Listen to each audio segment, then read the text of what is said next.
¿Cómo el Mossad usó el Wi-Fi de Starbucks para rastrear a un financista de Hezbollah? El portátil se abrió en la esquina trasera del Starbucks de Beirut y Eitan vio el código que no debería estar ahí.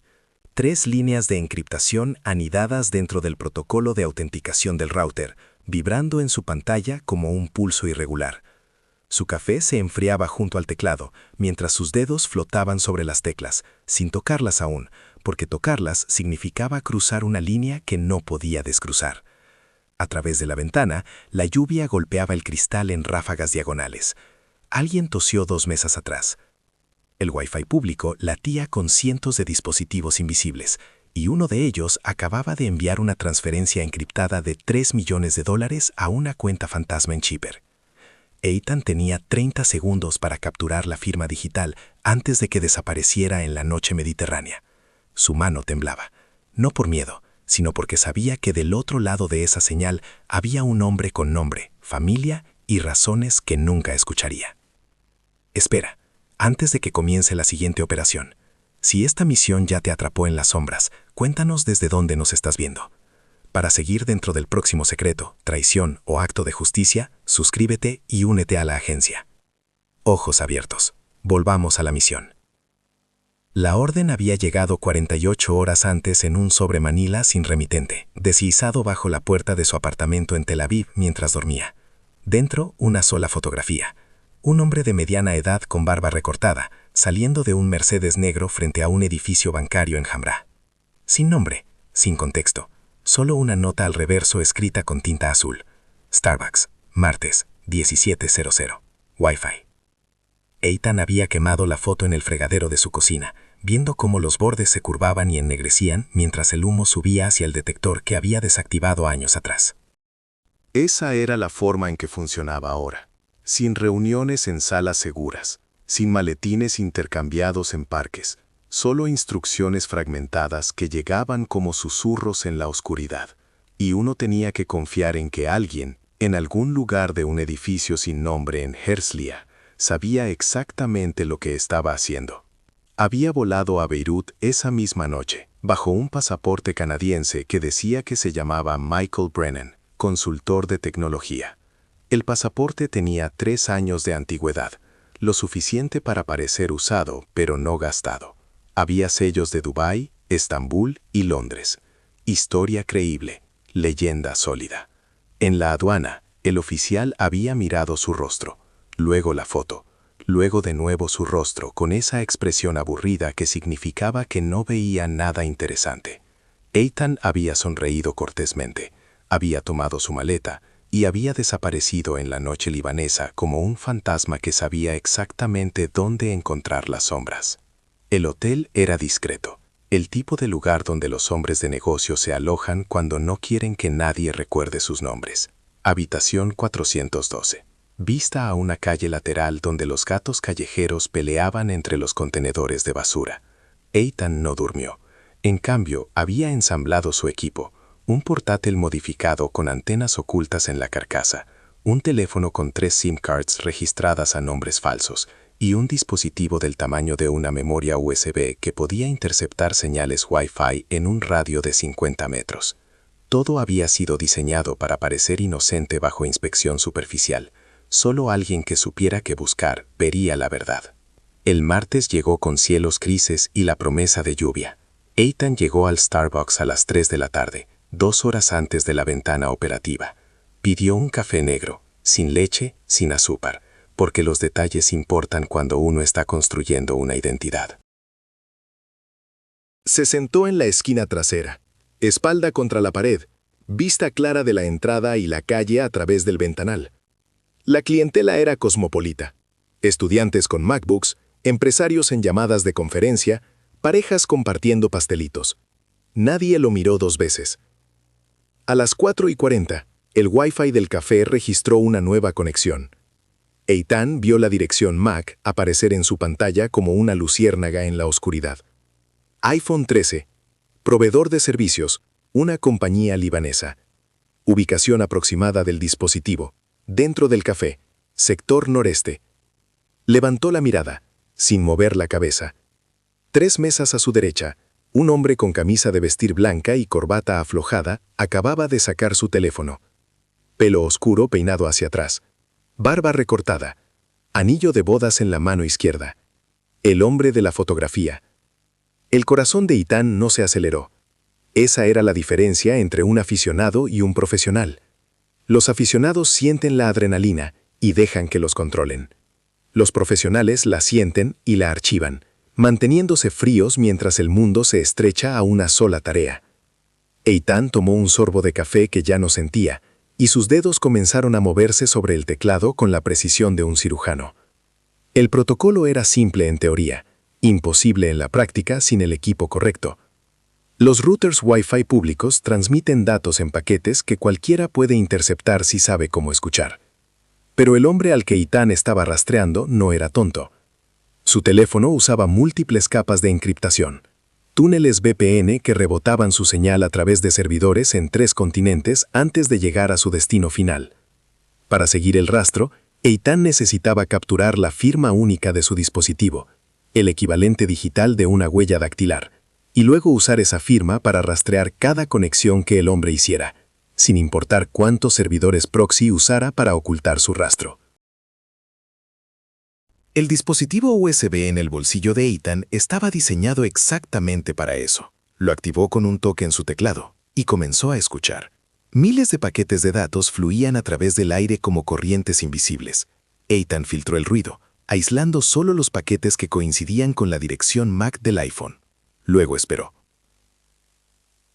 El hombre al que llamaban Rafi en los archivos clasificados, aunque ese probablemente no era su nombre real, abrió una aplicación en su teléfono. Desde donde estaba sentado, Ethan no podía ver la pantalla, pero no necesitaba verla. Los datos lo decían todo. Conexión SSL establecida. Puerto 443. Tráfico HTTPS dirigido a un servidor en Chipre. El volumen de datos era pequeño pero consistente. Autenticación bancaria. Transferencia iniciada. Aquí estaba el momento crítico. El protocolo de encriptación que Rafi estaba usando era militar, del tipo que tardaría décadas en romperse con fuerza bruta. Pero tenía una debilidad, una que solo unas pocas personas en el mundo conocían. Durante la autenticación inicial, por una fracción de segundo, el dispositivo transmitía un identificador único sin encriptar, como un nombre susurrado en una habitación ruidosa. Si sabías escuchar en el momento exacto, podías capturarlo.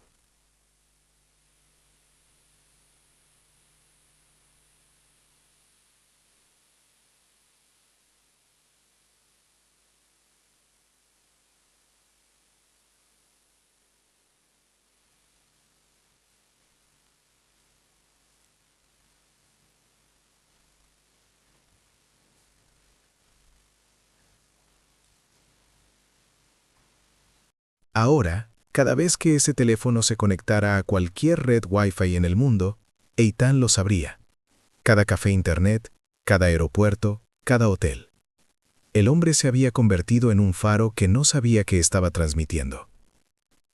Ethan cerró su portátil y salió del café 10 minutos después. La lluvia había comenzado en serio, golpeando el pavimento con furia mediterránea. Caminó 3 cuadras antes de entrar en un callejón, donde sacó su teléfono y marcó un número que no estaba guardado en contactos. 3 tonos. Clic. Captura confirmada, dijo Ethan en hebreo. El paquete está activo. La voz al otro lado era femenina, profesional, sin emoción. Understood. Extraction en 24 horas. Protocolo Jericó. La llamada terminó. Ethan rompió la SIM card por la mitad y la arrojó en un desagüe, donde desapareció en la oscuridad con las aguas residuales de Beirut. Esa noche, en su habitación de hotel, Ethan no podía dormir. No era raro. El sueño era un lujo que había aprendido a abandonar hace años, cuando entró en un edificio sin nombre en Herzliya y firmó documentos que lo convirtieron en algo entre un hombre y un fantasma. Yacía en la cama estrecha, escuchando los sonidos de la ciudad. Sirenas distantes, voces amortiguadas a través de las paredes, el zumbido constante del aire acondicionado que nunca se apagaba. Pensó en Rafi. No el nombre del archivo, sino el hombre. El que tenía un anillo de bodas y había pedido su café con 2 de azúcar. el que había sonreído cortésmente a la barista cuando ella se equivocó con su orden. Eitan sabía que era peligroso pensar así. En este trabajo, humanizar al objetivo era la forma más rápida de vacilar cuando importaba. Pero no podía evitarlo. Cada operación lo dejaba con estas preguntas que no tenía permitido hacer. ¿Quién era ese hombre antes de convertirse en un archivo?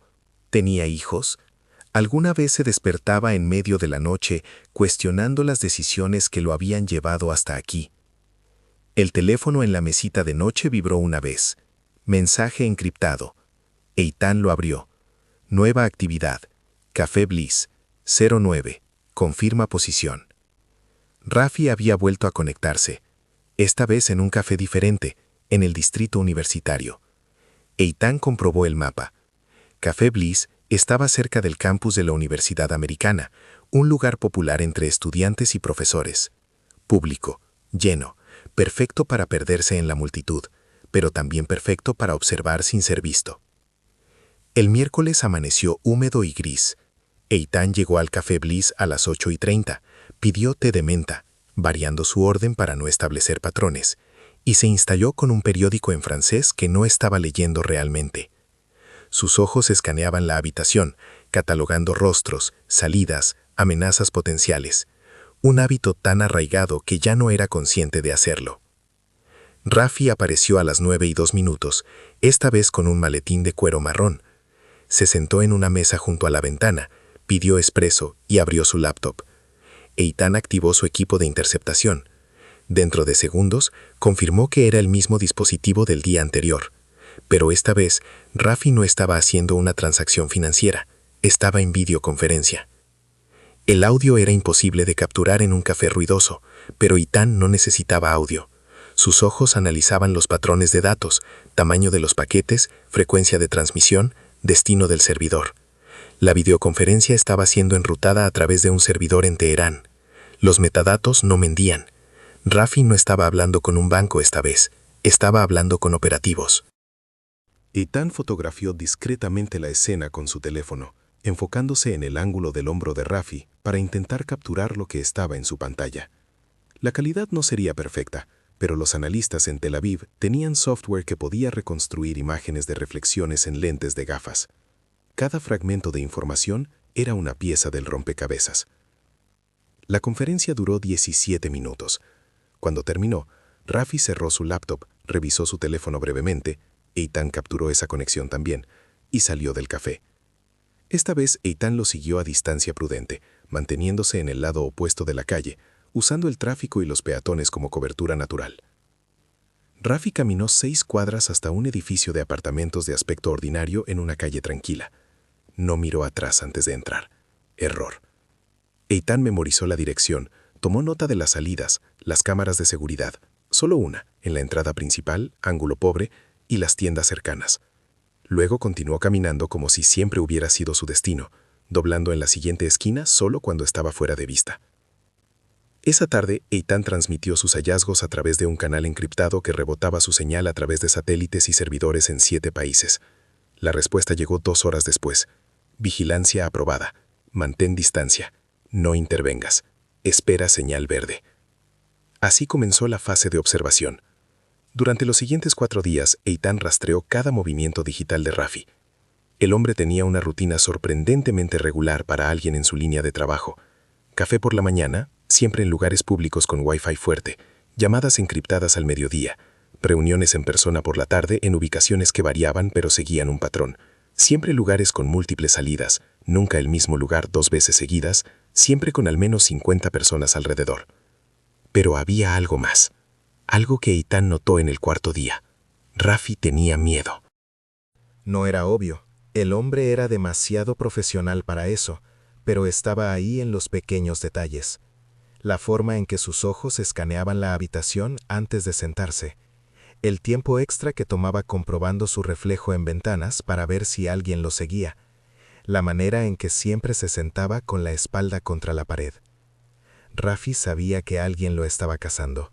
No sabía quién ni cómo, pero lo sentía. Ese instinto de supervivencia que mantiene vivos a los hombres peligrosos en trabajos peligrosos. Eitan lo respetaba, a su manera. Hacía la caza más difícil, más pura, un duelo entre profesionales donde el perdedor no tendría una segunda oportunidad. El quinto día cambió todo. Eitan estaba monitoreando la actividad de red de Rafi desde su habitación de hotel, cuando detectó algo inusual. Una conexión a un servidor que no había visto antes, ubicado en Caracas. El volumen de datos era masivo, cientos de megabytes transferidos en cuestión de minutos. Demasiado grande para hacer una simple transferencia bancaria. Esto era otra cosa. Archivos, documentos, quizá planes. Eitan intentó interceptar una muestra de los datos, pero la encriptación era diferente esta vez, más compleja, militar. No podría romperla con su equipo actual, no sin levantar alarmas. Necesitaba acceso físico.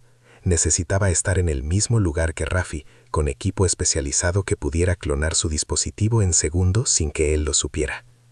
Marcó el número de emergencia. 2 tonos. Clic. Necesito kit fantasma, dijo Eitan. Transferencia masiva en progreso. Ventana de oportunidad, 6 horas máximo. La voz al otro lado, diferente esta vez, masculina, más joven, respondió sin dudar. Punto de entrega, embajada francesa, entrada trasera. Contraseña, Napoleón durmió aquí. 1 hora. El kit fantasma era leyenda entre los operativos de campo. Un dispositivo del tamaño de un paquete de cigarrillos que podía clonar completamente un teléfono en 15 segundos de proximidad física. Wi-Fi, Bluetooth, NFC, atacaba todos los vectores simultáneamente, descargando todo: mensajes, llamadas, aplicaciones, archivos, contactos, ubicaciones. Era tecnología que oficialmente no existía, desarrollada por un departamento que oficialmente no existía, usada por personas que oficialmente no estaban donde estaban. Eitan recogió el kit en una bolsa de papel en el callejón detrás de la embajada francesa, intercambiado con un hombre que no dijo ni una palabra, solo asintió y desapareció en un coche que tenía placas diplomáticas. Dentro de la bolsa, el dispositivo, una batería de respaldo y un pequeño frasco de píldoras. Eitan reconoció el frasco: benzodiazepinas de acción rápida, para emergencias. Había usado ese tipo de cosas antes, en operaciones que prefería no recordar. Rastreó la señal de Rafi a un café en Achrafie, un barrio cristiano de calles estrechas y edificios de la era otomana. Eran las 6 de la tarde, hora pico, las aceras llenas de gente volviendo del trabajo. Perfecto. Eitan llegó 10 minutos antes que su objetivo. Se posicionó en una mesa cerca de la barra, donde el flujo de clientes esperando sus órdenes crearía la oportunidad que necesitaba. Rafi entró a las 6:14, ordenó su café de siempre, doble espresso, y se quedó de pie en la barra mientras esperaba. La cola detrás de él crecía. Eitan se levantó, caminó hacia la barra como si fuera a pedir otra bebida. El kit fantasma estaba en su bolsillo derecho, activado, escaneando.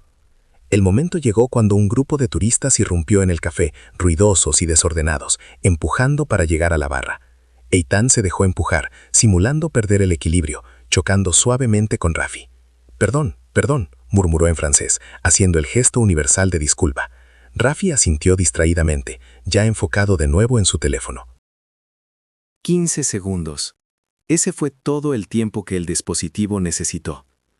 Para cuando Eitan se había alejado, todo el contenido del teléfono de Rafi estaba replicándose en el kit fantasma, transmitiendo en tiempo real a través de una conexión satelital encriptada a servidores en Israel. Cada mensaje, cada foto, cada transacción, cada contacto. Eitan dejó el café, caminó 2 cuadras y entró en un baño público de un centro comercial donde se encerró en un cubículo y esperó. Su teléfono vibró. Mensaje encriptado.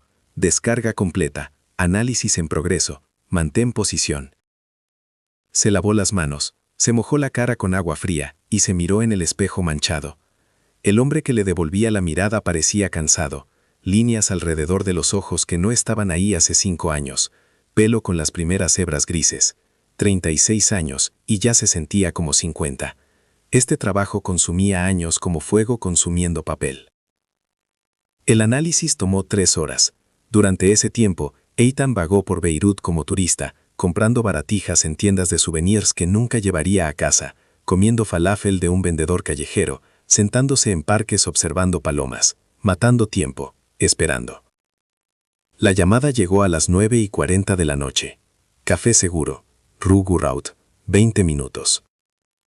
El Café Seguro era un lugar que Eitan no conocía, lo que significaba que era realmente seguro, operado por alguien de la red. Entró y se dirigió a la mesa trasera donde una mujer de unos 40 años, cabello oscuro recogido, vestida como una profesora universitaria, estaba bebiendo vino tinto y leyendo un libro de Camus. No levantó la mirada cuando él se sentó. Los archivos confirman operación inminente, dijo ella en hebreo, su voz apenas audible sobre la música ambiental. Transferencia de fondos completada ayer. 3 millones a células en Siria. Objetivo: ataque coordinado contra bases militares. Fecha: dentro de 2 semanas. Eitan sintió el peso de esas palabras. 3 millones. Células en Siria. Ataque coordinado. Esto no era solo un financista moviendo dinero. Era el arquitecto de algo mucho más grande. ¿Órdenes?, preguntó. Extracción. Esta noche. Protocolo Damasco. Frontera Siria. Punto de cruce Masnaa. Equipo estará esperando. ¿Extracción física? La mujer finalmente lo miró. Sus ojos eran duros. Vivo. Lo necesitan para interrogatorio. Los nombres en su teléfono son solo el comienzo. Él sabe dónde están los otros, cómo operan, quién financia la red completa. Eitan asintió. Extracción física de Beirut, en territorio hostil, con un objetivo que probablemente tenía su propia seguridad. Esto era lo que llamaban alta dificultad en los manuales de entrenamiento. Lo que realmente significaba era alta probabilidad de muerte. ¿Apoyo?, preguntó. 2 activos locales. Te contactarán con la contraseña. Los cedros todavía están en pie. Equipo de extracción en la frontera. Tienes una ventana de 4 horas desde las 000. Después de eso, todos nos quemamos y nadie sale.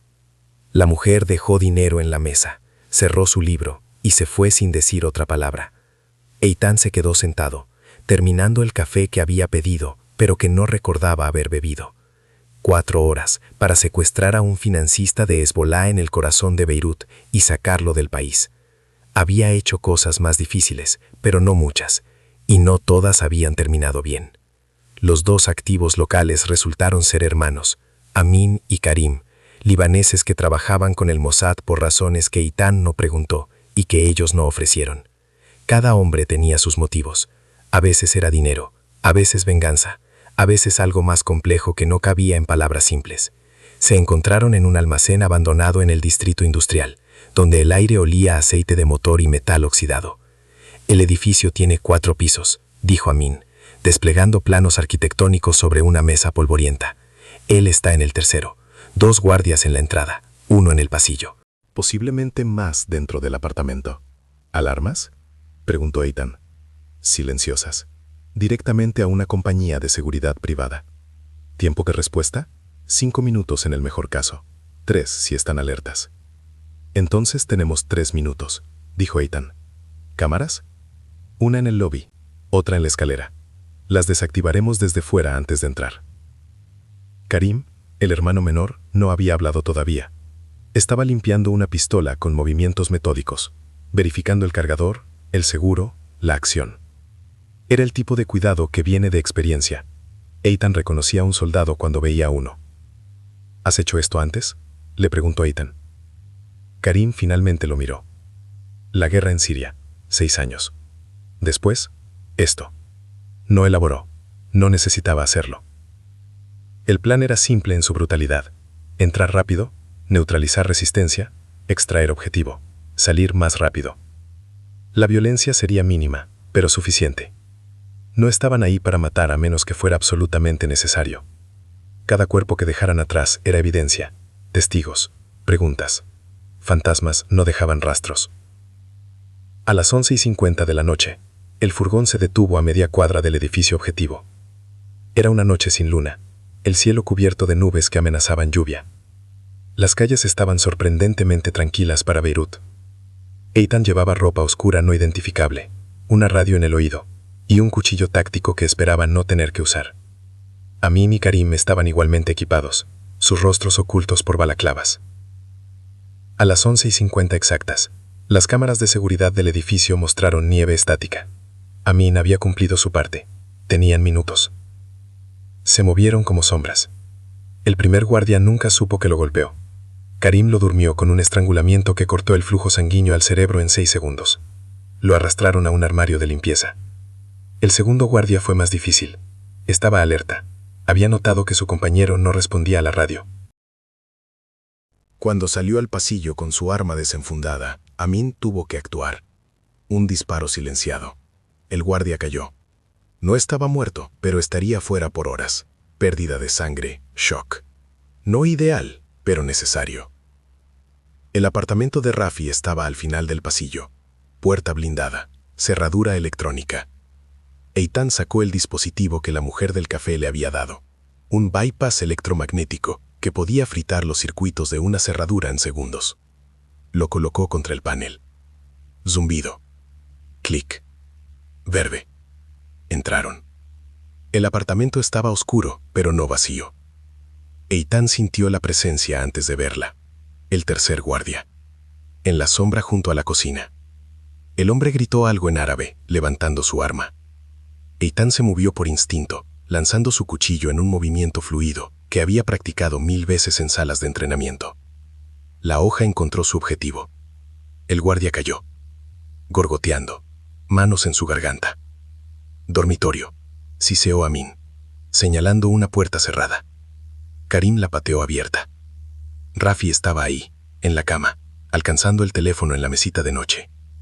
Eitan cruzó la habitación en 2 zancadas, golpeando el teléfono lejos, apuntando su arma a la cara de Rafi. No te muevas, no hables. Ven con nosotros ahora, o mueres aquí. Rafi, para su crédito, evaluó la situación en segundos. Vio las armas, vio los ojos fríos detrás de las máscaras. Vio que no tenía opciones. Levantó las manos lentamente. «Quien te pague», dijo Rafi en inglés. «Yo te pago el doble». «No es sobre dinero», respondió Eitan, también en inglés. «Vístete. Rápido». La extracción tomó 2 minutos y 40 segundos, desde que cruzaron el umbral hasta que estaban de vuelta en el furgón, con Rafi esposado y con los ojos vendados en el asiento trasero. Karim conducía como un local, conociendo cada atajo, cada calle lateral, zigzagueando por Beirut con la confianza de alguien que había nacido aquí. Pero algo estaba mal. Eitan lo sintió como una nota discordante en una sinfonía. La extracción había sido demasiado fácil. 3 guardias, ninguno realmente preparado para un asalto profesional. Para un hombre que movía millones y coordinaba ataques terroristas, la seguridad era inadecuada. Casi como si... «Es una trampa», dijo Eitan en voz alta. Amin se giró desde el asiento del copiloto. «¿Qué?» «Paren el furgón. Ahora». Karim pisó el freno. Estaban en una zona industrial, rodeados de almacenes vacíos. 3 de la mañana. Ni un alma a la vista. Eitan sacó un detector de RF de su mochila y lo pasó sobre Rafi. El dispositivo emitió un pitido suave pero constante. Señal transmitiendo. Eitan palpó a Rafi, encontrando el dispositivo cosido dentro del cuello de su camisa. Rastreador GPS activo. «Mierda», murmuró Karim. «Nos han estado siguiendo desde que salimos del edificio», dijo Eitan. Miró a Rafi, cuyo rostro detrás de la venda mostraba algo que podría haber sido una sonrisa. «Sabías que vendríamos». «No a ustedes específicamente», dijo Rafi tranquilamente, «pero sabía que alguien vendría eventualmente. Soy valioso». «Ustedes no son los primeros en intentarlo». «¿Cuánto tiempo?», preguntó Amin. Eitan comprobó el rastreador. «Activo desde que lo tocamos. Hezbollah tendrá nuestra ubicación actualizada cada 10 segundos. Si están desplegando equipos». No necesitó terminar la frase. Todos sabían lo que significaba. Estarían rodeados en minutos. «Plan B», dijo Karim. «El puerto. Tenemos un contacto con un barco». «Demasiado lejos», respondió Amin. «Nos alcanzarán antes». «¿Entonces qué?», Karim golpeó el volante con frustración. Eitan pensó rápido. Opciones limitadas. Territorio hostil. Objetivo comprometido pero valioso. Equipo de extracción en la frontera pero a 120 kilómetros de distancia. No llegarían. No así. «El rastreador», dijo Eitan. «Lo usamos». «¿Qué?», Amin lo miró como si estuviera loco. «Ellos nos están rastreando. Esperan que huyamos hacia la frontera. En cambio, vamos en la dirección opuesta, hacia el sur. Hacia la zona cristiana. Dejamos el rastreador en un coche aleatorio. Creamos una pista falsa. Mientras ellos persiguen el señuelo, nosotros tomamos una ruta alternativa. Era arriesgado. Dependía de que el enemigo siguiera el rastreador ciegamente, sin confirmar visualmente, pero era la única oportunidad que tenían. Karim asintió lentamente. Hay un taller mecánico a 5 minutos. Abre temprano. Montones de coches. Funcionó. Plantaron el rastreador en el tanque de gasolina de un camión de reparto en el taller. Observaron desde las sombras mientras el conductor inconsciente arrancaba y se dirigía hacia el sur, llevando la señal GPS con él. Luego, Eitan y su equipo fueron en la dirección opuesta, tomando carreteras secundarias, evitando los puntos de control, moviéndose como agua alrededor de piedras. El cruce fronterizo de Masnaa apareció con las primeras luces del amanecer. 2 camiones de carga esperaban en el área de descanso como fue prometido. Amin y Karim dejaron a Eitan y Rafi en uno de los camiones, una cubierta perfecta, cargamento de textiles con documentación legítima, y desaparecieron de vuelta en Líbano sin despedirse. Así era como funcionaba.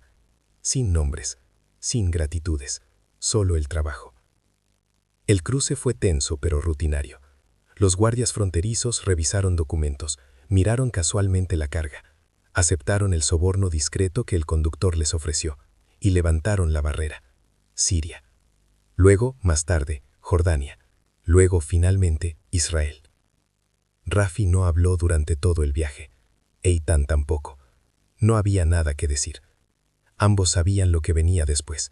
Interrogatorio, prisión, eventual intercambio si tenía suerte, o desaparición en una celda sin nombre si no la tenía. Cuando llegaron a la instalación de procesamiento en las afueras de Tel Aviv, un edificio que oficialmente era una instalación de almacenamiento, pero que realmente era algo completamente diferente, oficiales con credenciales que no tenían nombres sacaron a Rafi del camión. Lo último que Rafi le dijo a Eitan antes de desaparecer detrás de puertas de seguridad fue: ¿tienes hijos? Eitan no respondió. Yo sí, continuó Rafi. 2, niña y niño, 7 y 9. No saben lo que hago. Piensan que soy contable.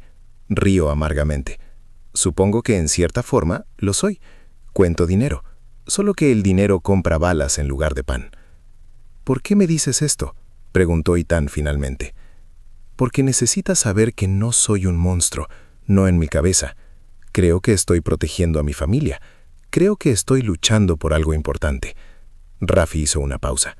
Probablemente tú crees lo mismo. Las puertas se cerraron. Eitan se quedó en el área de carga, sintiéndose más cansado de lo que había estado en años. El informe después de la acción tomó 3 horas. Eitan sentado en una sala sin ventanas, respondiendo preguntas de 2 analistas que tomaban notas en tablets. Cada detalle de la operación diseccionado, evaluado, catalogado. Éxitos, fallos, lecciones aprendidas. Todo documentado para futuras operaciones, para futuros agentes que seguirían pasos similares en misiones similares. Cuando terminó, una mujer mayor con cabello gris y ojos que habían visto demasiadas guerras entró a la sala. No dio su nombre, no necesitaba hacerlo. Su presencia era autoridad suficiente. Buen trabajo, dijo simplemente. Los archivos del teléfono han revelado una red más grande de lo que imaginábamos. 7 células adicionales, 19 operativos, aproximadamente 50 millones en fondos rastreables. Gracias a tu operación, hemos evitado al menos 3 ataques planeados y desmantelado una infraestructura financiera que tomó años construir. Eitan asintió, pero no sintió triunfo. Solo agotamiento. Toma 2 semanas, continuó la mujer. Descansa, desconecta. Luego tenemos algo más para ti. Otra misión, otra prioridad. ¿Siempre hay otra misión?, preguntó Eitan, la pregunta saliendo antes de que pudiera detenerla. La mujer lo miró con algo que podría haber sido comprensión, o tal vez pena. Siempre, dijo, hasta que no la haya, pero ese día aún no ha llegado. Eitan volvió a su apartamento en Tel Aviv cuando el sol se estaba poniendo. El lugar olía a cerrado, a espacio que había estado vacío por demasiado tiempo. Dejó caer su bolsa junto a la puerta, fue directamente a la ducha y se quedó bajo el agua caliente hasta que se volvió fría. Más tarde, sentado en su balcón con una cerveza que no estaba bebiendo realmente, mirando las luces de la ciudad parpadeando en la distancia, pensó en Rafi, en sus hijos, que pensaban que era contable, en las elecciones que habían llevado a un hombre a convertirse en el tipo de objetivo que necesitaba ser extraído en medio de la noche.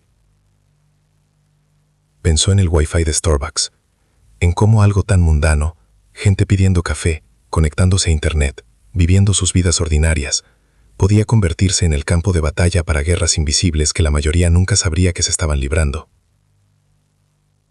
Pensó en todos los Rafis del mundo, los financistas, los operativos, los ideólogos, y pensó en todos los Eitans, los rastreadores, los extractores, los fantasmas que se movían entre fronteras con pasaportes falsos y nombres que cambiaban con cada misión.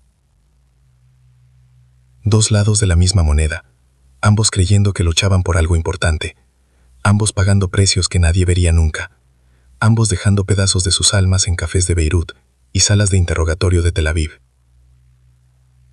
El teléfono de Eitan vibró. Mensaje del Departamento de Recursos Humanos, de todos los lugares. Recordatorio. Evaluación psicológica programada. Martes 10. Asistencia obligatoria. Eitan rió sin humor. Evaluación psicológica. Como si una hora con un terapeuta del gobierno pudiera deshacer lo que este trabajo hacía a una persona. Pero iría. Diría las palabras correctas, pasaría los tests, sería certificado como apto para el deber, porque eso era lo que hacías. Continuabas. La alternativa era pensar demasiado, sentir demasiado, y esa era la forma más rápida de romperse. Las 2 semanas de descanso pasaron como un sueño borroso. Eitan las pasó mayormente solo, caminando por Tel Aviv como un turista en su propia ciudad, sentándose en cafés, siempre notando las salidas, siempre evaluando amenazas, y tratando de recordar quién había sido antes de firmar esos documentos hace años. Había una chica, Tamar. Habían estado juntos antes de su primer despliegue. Ella había esperado 6 meses antes de darse cuenta de que él nunca podría decirle dónde había estado o lo que había hecho. Ella había llorado cuando terminaron. Él no. No podía permitirse ese lujo entonces. Se preguntó si podría ahora. La evaluación psicológica fue exactamente tan inútil como había anticipado. El terapeuta, un hombre de mediana edad con una voz suave diseñada para ser no amenazante, le hizo las preguntas estándar. ¿Sueños perturbadores? A veces. ¿Flashbacks? Ocasionalmente. ¿Pensamientos de autolesión? No. ¿Uso de sustancias? Moderado. ¿Sentimientos de desconexión? Define desconexión. Pasa la evaluación, dijo el terapeuta al final, firmando el formulario con un garabato que convertía a Eitan de nuevo en un activo operacional. Pero Eitan, si alguna vez necesitas hablar, realmente hablar, mi puerta está abierta. Entendido, dijo Eitan, sabiendo que nunca cruzaría esa puerta. La nueva misión llegó en su 15º día de descanso, sobre Manila, sin remitente, bajo su puerta mientras dormía. Dentro, una fotografía diferente, una ubicación diferente, un nombre diferente. Pero la misma historia. Siempre la misma historia, con actores diferentes jugando los mismos roles en el teatro de sombras que nunca cerraba. Esta vez era una mujer. Túnez, café internet, jueves, Wi-Fi. Eitan quemó la foto en el fregadero, viendo cómo las llamas consumían el rostro, los ojos, la evidencia de que ella existía. Empacó su bolsa, siempre lista para partir, y comprobó su pasaporte. Esta vez era alemán, Thomas Hoffmann, arquitecto. Tenía 3 años de antigüedad, con sellos de París, Roma y Praga.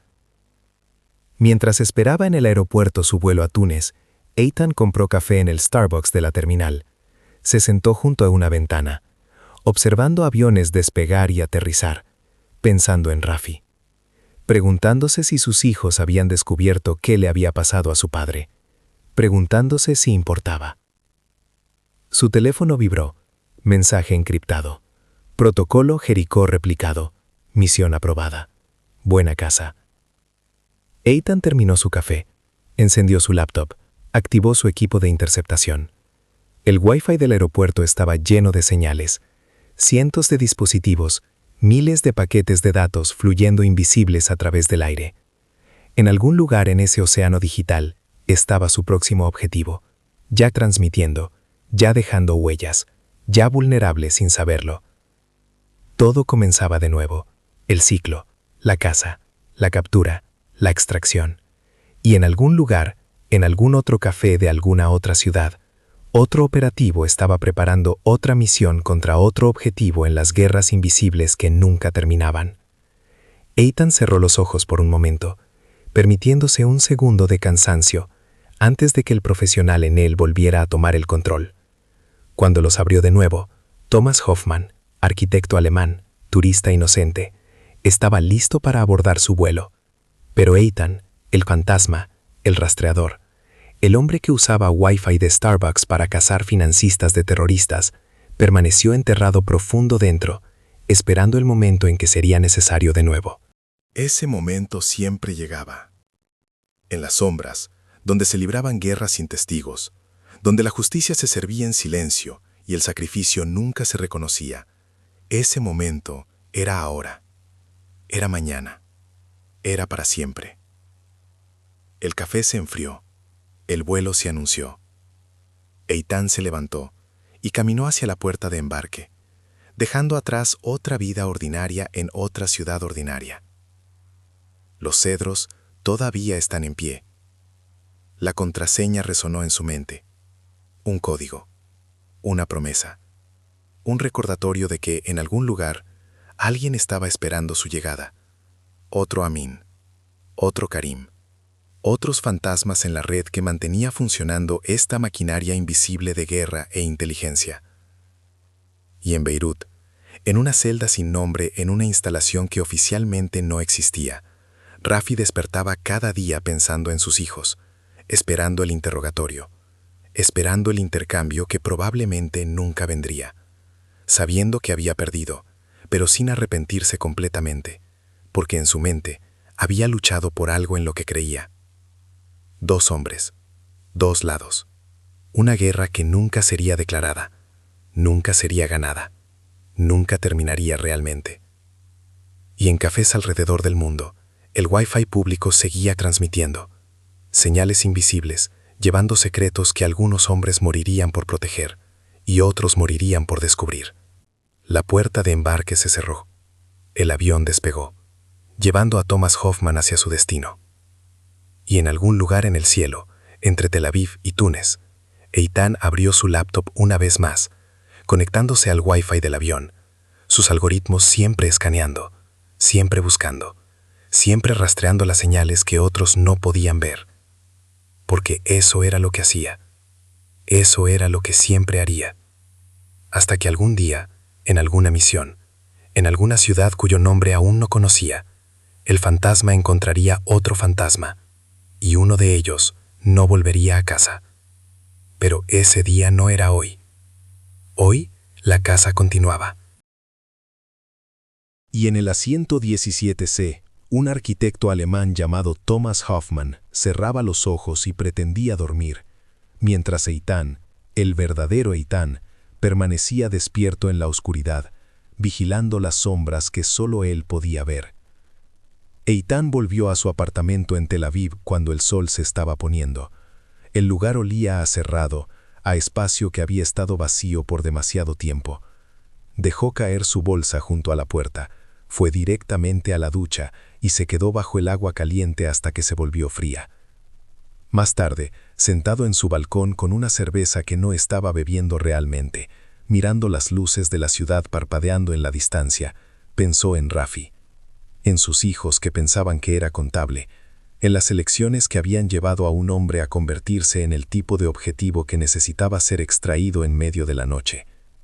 Pensó en el Wi-Fi de Starbucks, en cómo algo tan mundano, gente pidiendo café, conectándose a Internet, viviendo sus vidas ordinarias, podía convertirse en el campo de batalla para guerras invisibles que la mayoría nunca sabría que se estaban librando.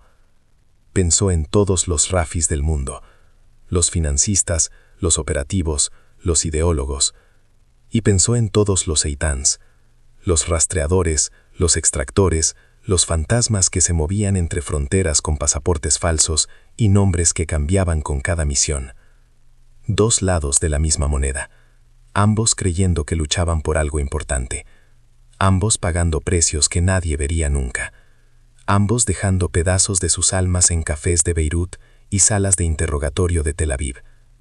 El teléfono de Eitan vibró. Mensaje del Departamento de Recursos Humanos, de todos los lugares. Recordatorio. Evaluación psicológica programada. Martes 10. Asistencia obligatoria. Eitan rió sin humor. Evaluación psicológica. Como si una hora con un terapeuta del gobierno pudiera deshacer lo que este trabajo hacía a una persona. Pero iría. Diría las palabras correctas, pasaría los tests, sería certificado como apto para el deber, porque eso era lo que hacías, continuabas. La alternativa era pensar demasiado, sentir demasiado, y esa era la forma más rápida de romperse. Las 2 semanas de descanso pasaron como un sueño borroso. Eitan las pasó mayormente solo, caminando por Tel Aviv como un turista en su propia ciudad, sentándose en cafés, siempre notando las salidas, siempre evaluando amenazas, y tratando de recordar quién había sido antes de firmar esos documentos hace años. Había una chica, Tamar. Habían estado juntos antes de su primer despliegue. Ella había esperado 6 meses antes de darse cuenta de que él nunca podría decirle dónde había estado o lo que había hecho. Ella había llorado cuando terminaron. Él no. No podía permitirse ese lujo entonces. Se preguntó si podría ahora. La evaluación psicológica fue exactamente tan inútil como había anticipado.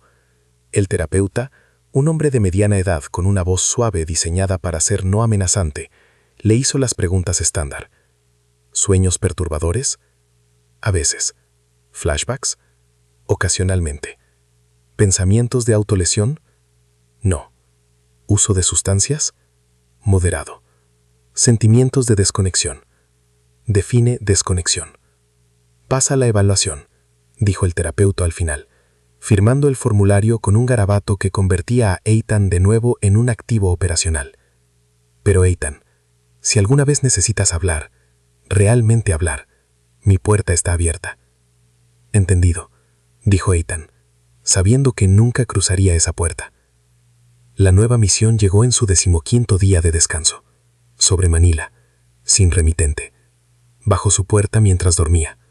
Dentro, una fotografía diferente, una ubicación diferente, un nombre diferente, pero la misma historia, siempre la misma historia, con actores diferentes jugando los mismos roles en el teatro de sombras que nunca cerraba. Esta vez era una mujer. Túnez. Café Internet. Jueves. Wi-Fi. Eitan quemó la foto en el fregadero, viendo cómo las llamas consumían el rostro, los ojos, la evidencia de que ella existía.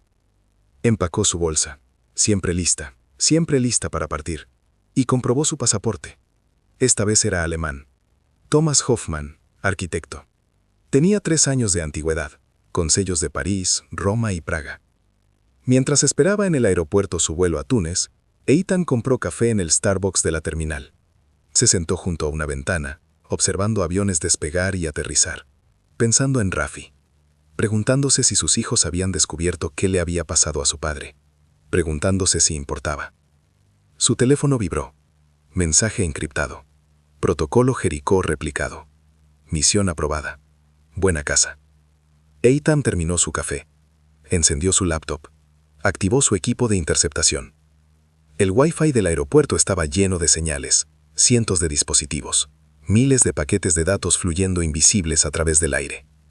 En algún lugar en ese océano digital estaba su próximo objetivo. Ya transmitiendo, ya dejando huellas, ya vulnerable sin saberlo. Todo comenzaba de nuevo. El ciclo, la caza, la captura, la extracción. Y en algún lugar, en algún otro café de alguna otra ciudad, Otro operativo estaba preparando otra misión contra otro objetivo en las guerras invisibles que nunca terminaban. Ethan cerró los ojos por un momento, permitiéndose un segundo de cansancio antes de que el profesional en él volviera a tomar el control. Cuando los abrió de nuevo, Thomas Hoffmann, arquitecto alemán, turista inocente, estaba listo para abordar su vuelo. Pero Ethan, el fantasma, el rastreador, el hombre que usaba Wi-Fi de Starbucks para cazar financistas de terroristas, permaneció enterrado profundo dentro, esperando el momento en que sería necesario de nuevo. Ese momento siempre llegaba. En las sombras, donde se libraban guerras sin testigos, donde la justicia se servía en silencio y el sacrificio nunca se reconocía. Ese momento era ahora. Era mañana. Era para siempre. El café se enfrió. El vuelo se anunció. Ethan se levantó y caminó hacia la puerta de embarque, dejando atrás otra vida ordinaria en otra ciudad ordinaria. Los cedros todavía están en pie. La contraseña resonó en su mente. Un código, una promesa, un recordatorio de que en algún lugar alguien estaba esperando su llegada. Otro Amin, otro Karim, otros fantasmas en la red que mantenía funcionando esta maquinaria invisible de guerra e inteligencia. Y en Beirut, en una celda sin nombre, en una instalación que oficialmente no existía, Rafi despertaba cada día pensando en sus hijos, esperando el interrogatorio, esperando el intercambio que probablemente nunca vendría, sabiendo que había perdido pero sin arrepentirse completamente, porque en su mente había luchado por algo en lo que creía. Dos hombres, dos lados, una guerra que nunca sería declarada, nunca sería ganada, nunca terminaría realmente. Y en cafés alrededor del mundo, el Wi-Fi público seguía transmitiendo. Señales invisibles llevando secretos que algunos hombres morirían por proteger y otros morirían por descubrir. La puerta de embarque se cerró. El avión despegó, llevando a Thomas Hoffmann hacia su destino. Y en algún lugar en el cielo entre Tel Aviv y Túnez, Ethan abrió su laptop una vez más, conectándose al Wi-Fi del avión, sus algoritmos siempre escaneando, siempre buscando, siempre rastreando las señales que otros no podían ver. Porque eso era lo que hacía, eso era lo que siempre haría. Hasta que algún día, en alguna misión, en alguna ciudad cuyo nombre aún no conocía, el fantasma encontraría otro fantasma, y uno de ellos no volvería a casa. Pero ese día no era hoy. Hoy, la casa continuaba. Y en el asiento 17C, un arquitecto alemán llamado Thomas Hoffmann cerraba los ojos y pretendía dormir, mientras Ethan, el verdadero Ethan, permanecía despierto en la oscuridad, vigilando las sombras que solo él podía ver.